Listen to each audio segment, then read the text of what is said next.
कथा, जय श्री जोगी कथा। जय जय बाबू कथा, जय श्री जोगी कथा। ओ जय जय बाबू कथा, जय श्री जोगी कथा।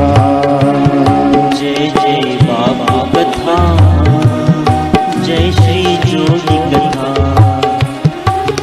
जिसे श्रवण कर मिट जाती है, जिसे श्रवण कर मिट जाती है, जिसे श्रवण कर मिट जाती है, जिसे श्रवण कर मिट जाती है। जन्म जन्म की व्यथा, जय जय बाबू कथा, जय श्री जोगी कथा। जय जय बाबू कथा, जय श्री जोगी कथा। ओ जय जय बाबू कथा, जय श्री जोगी कथा।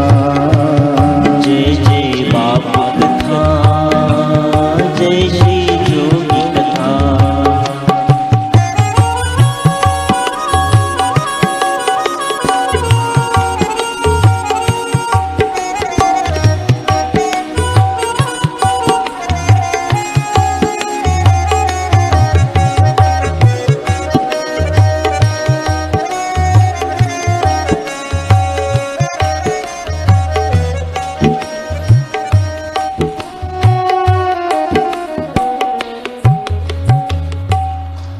वर्णानामर्थसङ्घानां रसानां छन्दसामपि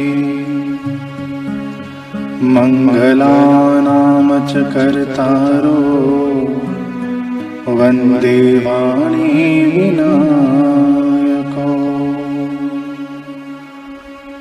ओम श्री सद्गुरु परमात्मने नमः।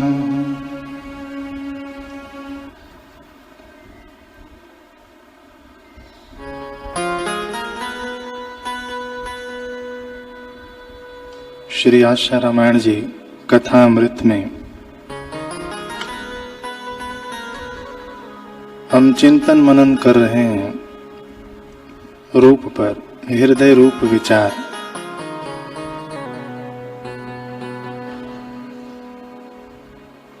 तो कौन से रूप का विचार, इसी का हम चिंतन मनन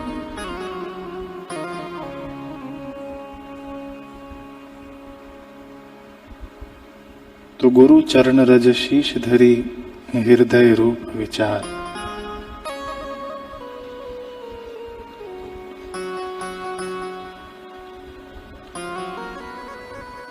ज्ञान का अंतिम चरण या पराकाष्ठा कही जाए तो स्वरूपस्थ हो जाना है। परंतु यदि कोई कहे कि महाराज हमारी ज्ञान में गति नहीं, हम ज्ञान की बात नहीं समझ पाते हैं, हमें ठीक से समझ ही नहीं आता, तो क्या करें हम? क्या हमारे लिए मुक्ति का मार्ग प्रशस्त नहीं है? हमारे शास्त्र कहते हैं कि बिल्कुल प्रशस्त है। यदि आपके पास सद्गुरु उपस्थित हैं तो आपके लिए सर्व मार्ग श्रेयस्कर है। तो क्या करें हम? तो गुरु के रूप का अवलंबन करें। पिछले अंक में हमने चिंतन किया था कि एक बार भगवान सामने प्रकट हों तो शायद भ्रांति मिटे या न मिटे, और भगवान भी प्रकट होकर संतों के शरण में ही भेजते हैं। कई उदाहरण हमने सुने,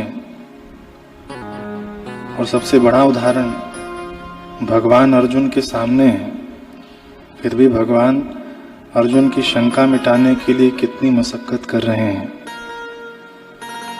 भगवान को कहना पड़ता है कि तद विद्धि प्रणिपातेन, जाकर ब्रह्मज्ञानियों के शरण में इस ज्ञान को सुनो अर्जुन। भगवान सामने खड़े हैं अर्जुन के, गीता में तद विद्धि प्रणिपातेन परिप्रश्नेन सेवया, उनसे उपदेश ग्रहण करो। उपदेशन्ति ते ज्ञानम ज्ञानिनः तत्वदर्शिनः, जो ज्ञानी जन हैं उनसे इस तत्व का श्रवण करो। तो प्रश्न था कि हम ज्ञान में गति नहीं कर पाते, ज्ञान हमको समझ में नहीं आता, तो हम क्या करें?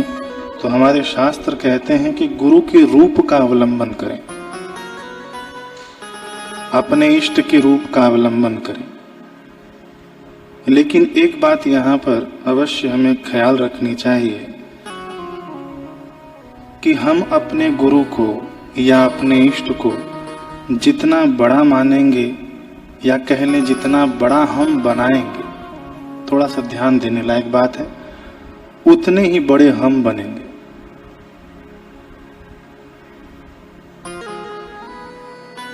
अपने भगवान को हम जितना बड़ा रखेंगे उतने ही बड़े हम बनेंगे। तो कैसे? मीरा ने अपने भगवान को बड़ा व्यापक कर दिया। भक्तिमती कहते हैं माता मीरा जी को, इतना व्यापक कर दिया कि विष के कटोरे में भी घनश्याम नजर आने लगे। काला विष तो मेरे श्याम ही है। नाग में भी भगवान ही नजर आए। तो मीरा ने कैसे व्यापक कर दिया अपने इष्ट को, ये भक्ति मार्ग। नामदेव जी ने कैसे व्यापक कर दिया कि कुत्ते के रूप में भी भगवान के दर्शन कर लिए, अपने भगवान की व्यापकता ऐसी बढ़ा दी। भगवान ने कुत्ते में अपनी विभूति नहीं कही है, लेकिन फिर भी नामदेव जी ने कुत्ते से भगवान को प्रकट कर दिया, यहाँ तक कि प्रेत से भगवान को प्रकट कर दिया। ऐसी व्यापकता अपने भगवान की बना दी। तो नामदेव जी कोई छोटे नहीं रह गए, माता मीरा कोई छोटी नहीं रह गई।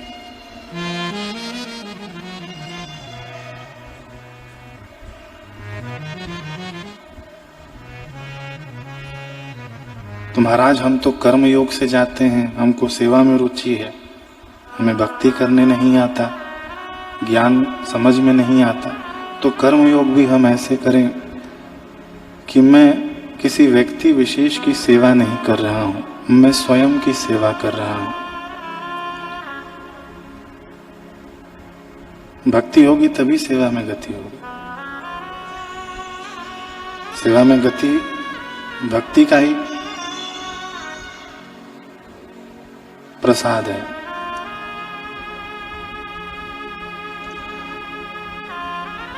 तो ज्ञान की पूर्णता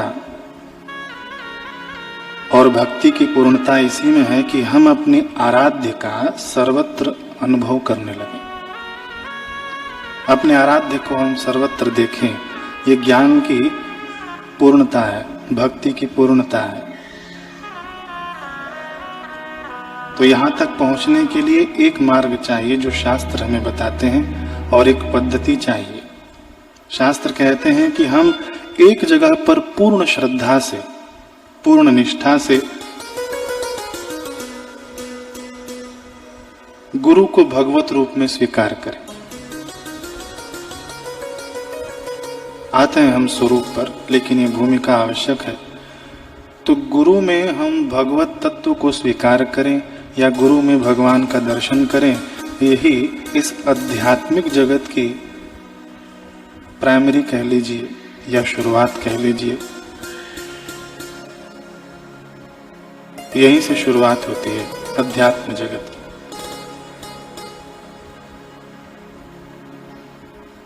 और जब हम एक में गुरु में अपनी दृष्टि भगवत तत्व की कर ली हमने कि गुरु में हमारे भगवान विराजमान है, गुरु ही भगवान है, तो ये धीरे धीरे दृष्टि व्यापक बनने लगती है। तब सर्वत्र भगवान की अनुभूति होने लगती है। और एक इकाई ही स्वीकार नहीं की तो आगे जो शून्य लगते जाएंगी उनकी कोई कीमत नहीं है। तो अध्यात्म की पाठशाला की शुरुआत कह लें या नर्सरी कह लें, गुरु में ईश्वर को स्वीकार करना, या गुरु ही ईश्वर है। भागवत के 11वें स्कंद में आता है, भक्तैक केशम गुरुदेव आत्मा, गुरुदेव में मेरा ही दर्शन करे। यही है आरंभ अध्यात्म का। तो हमने गुरु में भगवान को स्वीकार किया, एक में कम से कम पूर्णता को स्वीकार करें, तो गुरु हमारी दृष्टि व्यापक बना देंगे। कैसे? जैसे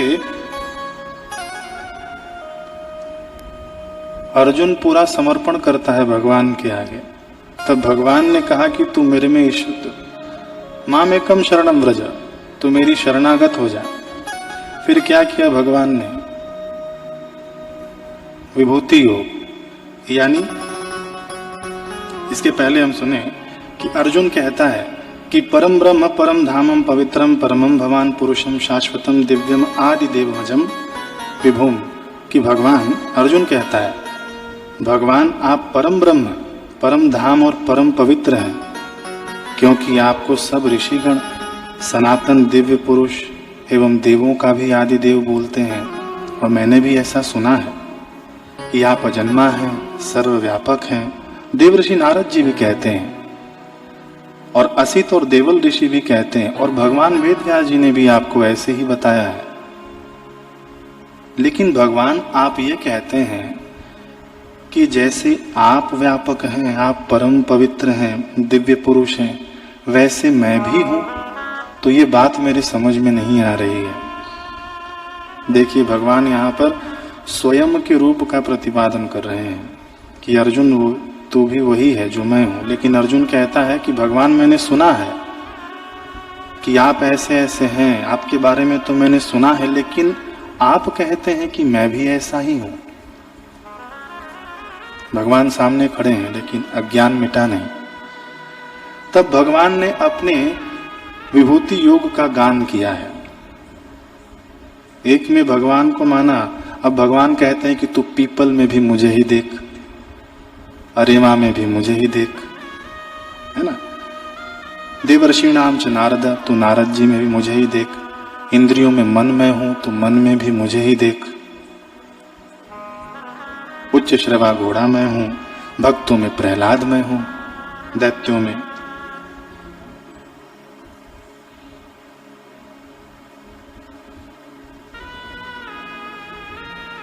मंत्रों में ओंकार में हूं, तो उसमें मेरा ही दर्शन कर। देखिए दृष्टि एक में भगवत बुद्धि की हुई, लेकिन यहाँ पर गुरु रूप में विराजमान श्री कृष्ण कहते हैं कि इन सब में मैं ही हूं। अब अर्जुन की दृष्टि व्यापक हो रही है।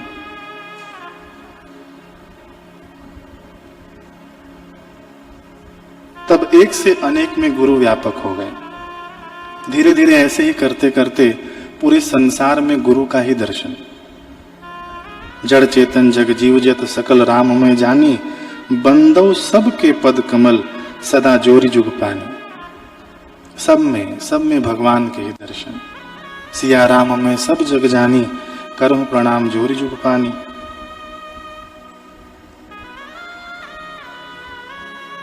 और जब भगवान गुरु में ही भगवत तत्व का स्वीकार नहीं किया तो गति नहीं हो पाएगी। तो जितना व्यापक बात चली थी, जितना व्यापक हम अपने भगवान को मानेंगे, उतने ही व्यापक हम भी बनेंगे। गुरुदेव की महती कृपा है कि हम तीनों संध्याओं में अखंड मंडलाकारम व्याप्तम येन चराचरम गुरुदेव के स्वरूप का वर्णन गाते हैं, ताकि हम भी वैसे ही बन जाएं। कीटो भृंग इव ध्यानात् यथा भवति तादृशः। जैसे कीट भ्रमर का चिंतन करते करते भ्रमर हो जाता है, वैसे जीव ब्रह्म का ध्यान करते करते, ब्रह्म कौन? गुरुदेव। ऐसे ही जीव ब्रह्म का ध्यान करते करते ब्रह्म रूप हो जाता है। तीनों संध्याओं में चिंतन अखंड मंडलाकारम व्याप्तम येन चराचरम। गुरु के वास्तविक स्वरूप का चिंतन हम यहाँ करते हैं। तो जितना व्यापक हम अपने गुरु को, अपने इष्ट को मानेंगे, जानेंगे या बनाएंगे, इतने ही व्यापक हम भी हो जाएंगे। गुरु तो है ही व्यापक, हमारी बुद्धि उन्हें कैसे मानती है, कैसे जानती है, तो चिंतन जिस प्रकार का वैसे ही हम भी बन जाएंगे। श्री रामानुजाचार्य के जीवन की एक घटना है। एक बार श्री रामानुजाचार्य जी भगवान के श्री विग्रह को स्नान करा रहे थे, पहुंच रहे थे स्नान के बाद, और उन्हें आभास हुआ कि भगवान की पीठ पर कोई घाव है। वे कांपने लगे, बोले प्रभु प्रभु यह क्या, आपकी पीठ पर घाव? कथा कहती है कि भगवान ने कहा, हाँ मुझे घाव हो गया है और यह तुमने ही मारा है रामानुज।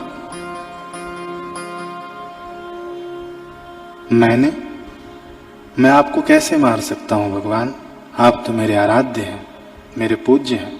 भगवान ने कहा तुम ही मेरी पीठ पर घाव करते हो। प्रभु मुझसे यह घोर अपराध कैसे हुआ बताइए। भगवान कहते हैं तुम जब खंडन मंडन करते हो तब भक्ति आदि का मंडन करते हो और दूसरों का खंडन करते हो। दूसरों के रूप में भी तो मैं ही हूं रामानुज, हरि व्यापक सर्वत्र समाना। क्या तू मुझे व्यापक नहीं मानता? सारा ब्रह्मांड ही मेरा स्वरूप है रामानुज, तो तू दूसरा का खंडन मेरा ही खंडन हुआ। सब में मैं ही, मुझे ही जान, और तू भी मैं ही हूं रामानुज। इसलिए मेरी पीठ पर यह घाव हुआ है, खंडन मंडन का त्याग कर।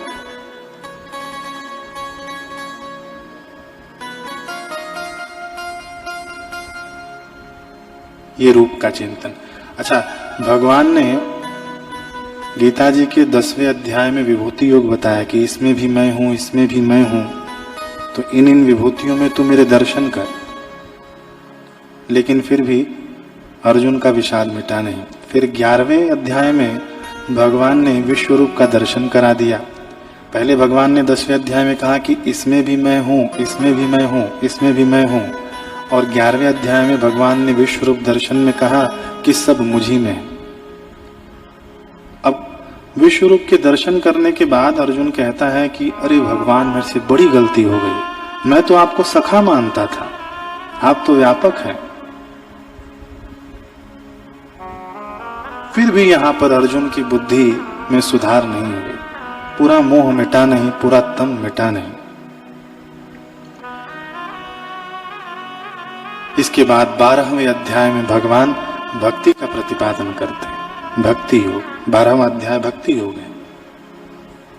ईश्वर सर्वभूताना, भक्ति योग का प्रतिपादन करते हैं। तो देखिए, श्री आशा रामायण जी की पंक्तियों पर जरा हम ध्यान दें। माता सरस्वती की कैसी कृपा। पहली पंक्ति कहती है, गुरु चरण रज शीश धरी हृदय रूप विचार। रूप का हम चिंतन कर रहे हैं अभी। श्री आशा रामायण कहो वेदांत को सार। पहले तो वेदांत में हमें गति कराने के लिए ये श्री आशा रामायण जी कहती हैं। जैसे भगवान ने पहले विभूति योग का वर्णन किया अर्जुन के सामने, फिर विश्व रूप दर्शन करवाया, फिर भी बुद्धि में सुधार नहीं हुआ तो भक्ति में आ गए भगवान। ऐसे ही श्री आशा रामायण जी की पंक्तियां, श्री आशा रामायण कहो वेदांत को सार, धर्म कमार्थ मोक्ष दे रोग शोक संहार, भजे जो भक्ति भाव से। आखिरी में कह दिया कि भजे जो भक्ति भाव से। पहले तो वेदांत में ये पंक्तियां ये श्री आशा रामायण जी हमें हाथ पकड़ कर ले जाती हैं वेदांत में। अच्छा बेटे, तुमको कठिन लगता है, कोई बात नहीं। जैसे होता है ना कि पुत्र कहता हो अपने माँ से या पिता से कि माँ ये मेरे लिए कठिन है, ये मैं नहीं कर पाऊंगा। अच्छा तो बेटे ये कर ले। अथवा तो माँ को खाने के लिए कहता कि माँ मुझे ये पसंद नहीं है, मुझे ये भी पसंद नहीं है। अच्छा तो बेटे ये लेखा, तेरे मन पसंद चीज। तो ऐसे ही यदि हमारी ज्ञान में गति नहीं है, ज्ञान में रुचि नहीं है, श्री आशा रामायण जी कहती हैं कि कोई बात नहीं, आ जाओ मेरी शरण में। भजे जो भक्ति भाव से, भक्ति भाव से भजो। सरल साधन दे दिया। तो स्वरूपस्थ होने के लिए महापुरुष का सानिध्य नितांत आवश्यक है। और ये श्री आशा रामायण जी हमें गुरुदेव का अप्रत्यक्ष रूप से सानिध्य प्रदान करती हैं। उनके गुणों का, उनकी लीलाओं का हम चिंतन करते हैं तो अप्रत्यक्ष रूप से भगवान हमारे गुरु हमारे हृदय में प्रकट होते हैं। हृदय रूप विचार। ये श्री आशा रामायण जी एक गुरुदेव का प्रत्यक्ष सानिध्य है, परोक्ष सानिध्य। जीवनी के माध्यम से एक देवगढ़ के एक राजकुमार थे। वे अपने गुरु के साथ जब वैरागी बन गए तो अपने गुरु के साथ एक दिन भ्रमण पर निकले। गुरुदेव ने कहा चलो हम भ्रमण करते हैं। गुरुदेव के पीछे पीछे वो देवगढ़ के एक राजकुमार हो लिए, वैरागी बन गए थे। तो गुरुदेव ने एक पुरानी कुटिया देखी। गुरुदेव रुक गए, वहां पर दंडवत प्रणाम किया, कुछ देर बैठे। शिष्य को समझ में नहीं आया। गुरु का अनुसरण करते हुए शिष्य ने भी प्रणाम किया। थोड़ी देर आगे चले तो गुरु महाराज से प्रश्न पूछा राजकुमार ने, जो अब शिष्य बन गया था। शिष्य ने प्रश्न पूछा गुरुदेव से कि गुरुदेव उस कुटिया में तो कोई था नहीं, कुटिया जीर्ण शीर्ण थी, आपने किसे प्रणाम किया? गुरु ने कहा कि इस कुटिया में पहले ब्रह्मज्ञानी संत रहते थे, इसलिए मैंने इस कुटिया को प्रणाम किया। कुटिया धन्य हो गई। अब गुरु और शिष्य और आगे बढ़े तो देखा कि एक कुटिया में एक साधारण वेश में एक मनुष्य टहल रहा है। गुरुदेव ने बाहर से ही उस कुटिया को भी प्रणाम किया, उसकी प्रदक्षिणा की और कुछ देर वहीं बैठे। शिष्य ने भी गुरुदेव का अनुसरण किया, लेकिन मन में शंका तो बनी रही, गुरुदेव अब इस साधारण से मनुष्य को आपने प्रणाम किया तो इस कुटिया की क्या बात है? गुरुदेव ने कहा कि ये साधारण से दिखने वाले मनुष्य हैं, लेकिन ये ज्ञात ज्ञेय महापुरुष हैं, ये भी वर्तमान में विद्यमान है, इसलिए मैंने इनको प्रणाम किया। ठीक है। अब गुरु शिष्य आगे बढ़े। अब एक नई कुटिया बनी हुई थी, गुरु ने उसे प्रणाम किया। अब शिष्य की शंका ऐसे ही बन गई कि महाराज इसमें तो कोई रह नहीं रहा है, और ये कुटिया जो पहले की 2 कुटियाएं थी इससे भी अच्छी और भव्य दिख रही है, तो इसे आपने क्यों प्रणाम किया? गुरुदेव ने कहा कि देखो,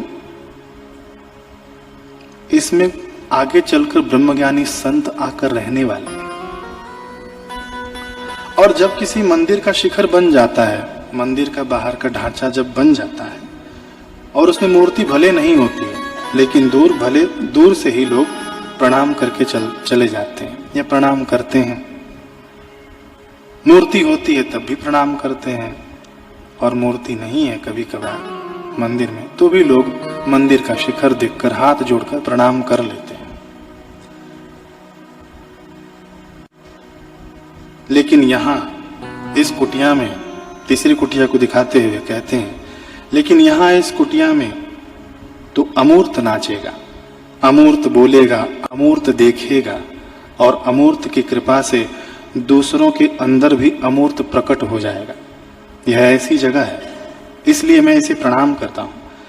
तो जो लोग श्री आशा रामायण जी का पाठ करते थे उनको भी प्रणाम है, जो लोग अभी पाठ नियमित रूप से कर रहे हैं उनको भी प्रणाम है, और जो लोग इस चतुर्मास में नियम ले रहे हैं कि हम नियमित पाठ करेंगे श्री आशा रामायण जी का, उनको भी प्रणाम है। क्यों? क्योंकि देर सवेर उनके हृदय में अमूर्त नाचेगा, अमूर्त बोलेगा और अमूर्त देखेगा, और अमूर्त की कृपा से दूसरों के अंदर भी अमूर्त प्रकट होने का अवसर आ जाएगा। ये ऐसी दिव्य गुरुदेव की जीवन झांकी है। इसलिए श्री आशा रामायण की जो पाठ करते हैं, करते थे तो फिर से करने लग जाएं, कर रहे हैं तो बहुत बढ़िया, और जो नियम ले रहे हैं कि हम करेंगे उन सभी को प्रणाम है।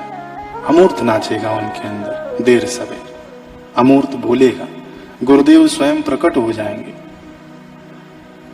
पूज्य बापू जी बहुत पहले जब काली दाढ़ी थी तो सुंदर प्रसंग सुनाते कि एक बार भगवान नारायण वैकुंठ में लेटे हुए थे और लेटे लेटे अचानक मुस्कुराने लगे। चेहरे पर आश्चर्यकारक मुस्कान छा गई। भगवान नारायण उठकर बैठ गए। उनके श्रीमुख एवं हाव भाव से पता चल रहा था कि वे भाव विभोर होकर बैठे हैं। लक्ष्मी जी देखकर दंग रह गई कि काफी देर बाद भगवान नारायण ने आंखें खोली और बोले, वाह वाह, अद्भुत अद्भुत। लक्ष्मी जी बोली, क्या अद्भुत? नारायण ने कहा, मुझे स्वप्न आया है कि कोटि सूर्य एवं कोटि चंद्र का तेज एक साथ प्रकाशित हो रहा है भगवान सदाशिव कैलाश से चल पड़े हैं वैकुंठ की ओर, हमारा मेहमान बन के आ रहे हैं। चलो लक्ष्मी, हम उन्हें लेने चलते हैं। लक्ष्मी जी और नारायण वैकुंठ से शिव लोक की तरफ चल पड़े। अब आधे रास्ते पहुंचे तो शिव और पार्वती आते हुए दिखाई दिए। बीच रास्ते में दोनों की मुलाकात हो गई। नारायण ने कहा लक्ष्मी जी से कि देखो लक्ष्मी, मैंने सही कहा था ना। अब यहाँ शिव जी पार्वती जी से कह रहे हैं कि देखो पार्वती, मैंने सही कहा ना। नारायण ने शिव जी से पूछा कि प्रभु, आपने क्या सही कहा, कौन सी बात सही? शिव जी ने कहा कि नारायण, आप ही पहले बताओ। तब नारायण ने कहा, मैं योग निद्रा में था, इतने में देखा कि आप यहाँ पधारने वाले हैं, इसीलिए मैं आपको लेने चले आया। अच्छा शिव जी, आप बताइए। शिव जी कहते हैं कि मैं समाधि में था और मैंने देखा कि आप लक्ष्मी जी के साथ मेरे इस कैलाश पर पधारने वाले हैं, तो मैं आपको लेने चले आया। शिव जी कहते हैं अब चलिए। नारायण चलिए, शिवलोक चलिए। नारायण कहते हैं कि नहीं प्रभु, मैं आपको वैकुंठ में ले जाने आया हूं, आप चलिए। अब दोनों का हृदय प्रेम इतना उमड़ा कि छोटी सी झिड़क हो गई, प्यारी सी झिड़क हो गई। और यह देखकर लक्ष्मी जी और पार्वती जी मंद मंद मुस्कुरा रही हैं।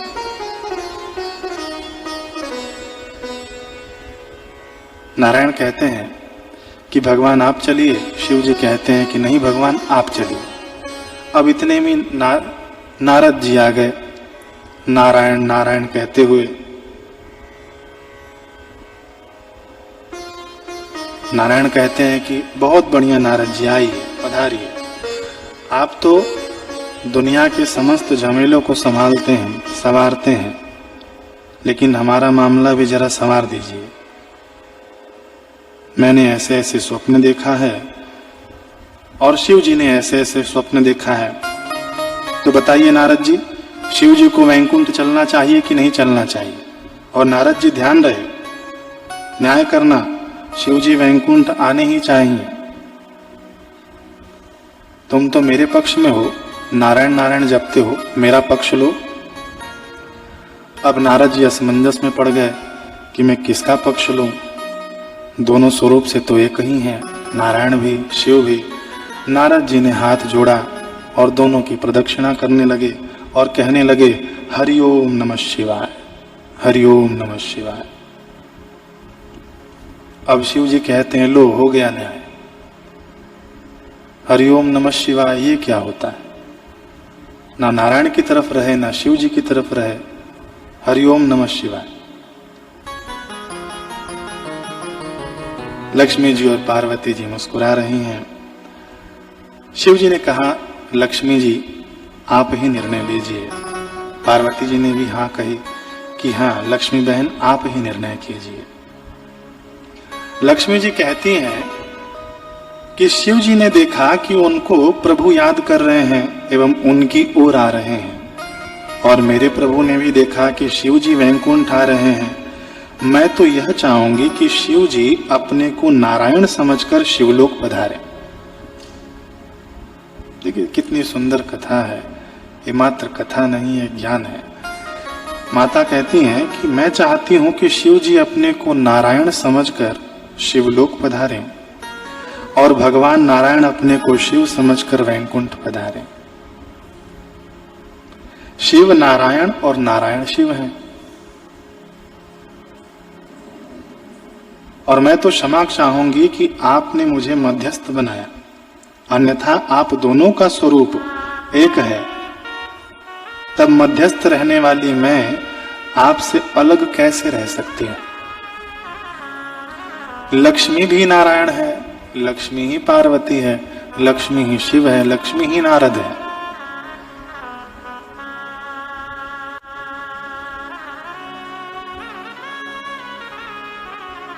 एक ही सच्चिदानंद स्वप्न में अनेक हो जाता है, भक्त भी बन जाता है, भगवान भी बन जाता है, मंदिर भी बन जाता है और मंदिर का पुजारी भी बन जाता है। ऐसे ही सारी सृष्टि सच्चिदानंद का विलास है। तो हृदय रूप विचार, अपने गुरु को हम व्यापक रूप में जानें।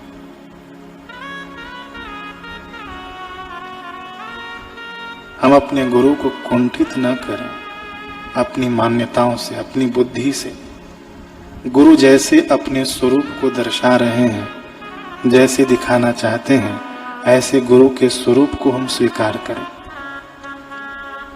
नारद जी कहते हैं कि मां, द्वैत की भक्ति करके तो मैं बड़ा प्रसिद्ध था, लेकिन द्वैत में भी अद्वैत के दीदार कराने वाली मां, आपके श्री चरणों में प्रणाम है। लेकिन प्रणाम करने की गलती की क्षमा चाहता हूं। आपको मैं दूसरा मानकर प्रणाम करता हूं। मां, वास्तव में तो नारद लक्ष्मी है, लक्ष्मी जी नारद हैं। मां पार्वती जी लक्ष्मी हैं, लक्ष्मी जी पार्वती जी हैं। शिव नारायण हैं, नारायण शिव हैं। लेकिन मां, इस बात का भी मैं क्षमा चाहता हूं, जब एक ही है तो शिव नारायण है और नारायण शिव है, यह भी तो स्फुरना ही है। सब परम शांति में निमग्न हो गए। तो गुरुदेव का ज्ञान हमें अपने रूप की स्मृति दिलाता है, द्वैत से अद्वैत की ओर ले आता है। तो इसके लिए क्या चाहिए? भगवान कहते हैं अर्जुन से कि तद विद्धि प्रणिपातेन, प्रणिपात यानी समर्पण चाहिए। स्वामी विवेकानंद ने अपने एक शिष्य से कहा जो नौकरी करता था कि मेरा शिष्य, मेरा शेर किसी की गुलामी करे, किसी के यहाँ रहे, ये मुझे स्वीकार नहीं है। शिष्य ने कहा स्वामी जी फिर मैं क्या करूं? विवेकानंद जी ने कहा क्या करूं क्या? त्याग पत्र दे दे, सन्यास ले ले, भिक्षा पात्र ले, ये ले। हाथ में भिक्षा पात्र रख दिया। भीख मांग कर आ, नारायण हरि कर अपने को बिखेर दो।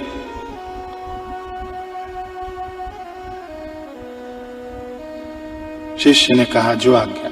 शिष्य गया, भिक्षा लेकर आया तो विवेकानंद ने कहा तुमको भिखारी बनाने के लिए यह भिक्षा पात्र नहीं दिया है, लेकिन जन्म मरण का भिखारी पना मिटाने के लिए मैंने यह भिक्षा पात्र दिया है। अपने को खो दे ताकि तुझ में और मुझ में कोई भेद न रह जाए, इसलिए ये तुझे भिक्षा पात्र मैंने दिया है। तेरा स्वरूप और मेरा स्वरूप एक है, तू जान जाए। महात्मा बुद्ध भिक्षा मांगने के लिए जब निकले तो किसान दिखा। किसान से कहा भिक्षाम देहि। किसान ने देखा कि इतना हट्टा कट्टा व्यक्ति भिक्षा मांगने आ गया है। किसान ने कहा ए भिक्षुक, मैं खेत में बीज बोता हूं, हल चलाता हूं, खाद डालता हूं, पानी पिलाता हूं, फिर फसल उगती है और तुम मुफ्त की रोटी मांगने आ गए, तुम्हें शर्म नहीं आती? बुद्ध बोले मैं भी बीज बोता हूं, हल चलाता हूं, खाद डालता हूं, पानी से सींचता हूं और फसल उगाता हूं। किसान बोला आप तो भिक्षुक लग रहे हैं, तो आप कौन सी खेती करते हैं? तो मैं ज्ञान की खेती करता हूं। मैं विश्वास रूपी बीज बोता हूं, विवेक रूपी हल चलाता हूं, नम्रता रूपी खाद डालता हूं, ज्ञान रूपी जल से सींचता हूं और अमरत्व परमात्मा सुख रूपी फसल उगाता हूं। मेरा फसल संसार को नहीं उपजाती, अपितु स्व को प्रकट करने वाली, स्व में स्थिति प्रदान करने वाली है। मैं ऐसा बीज बोता हूं। स्वरूपस्थ कराने वाली है, मैं ऐसा बीज बोता हूं। ये मेरी फसल है। अपनी मान्यताओं को फाड़कर स्वरूप को प्रकट करने वाली मैं खेती करता हूं।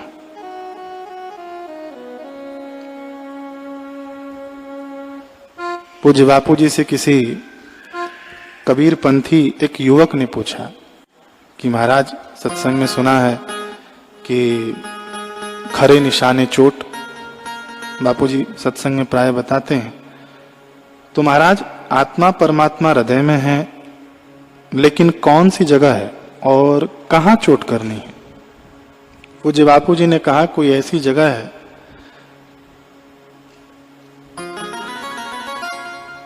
पूज्य बापूजी ने कहा यह चोट करने की जगह नहीं है, केवल अपने को शरीर मानने की गलती निकाल दे, यही खरे निशाने चोट है। तो जो तू है वो मैं हूं, जो मैं हूं वो तू है, यही खरी निशाने चोट है और इसी का हृदय रूप विचार करना है।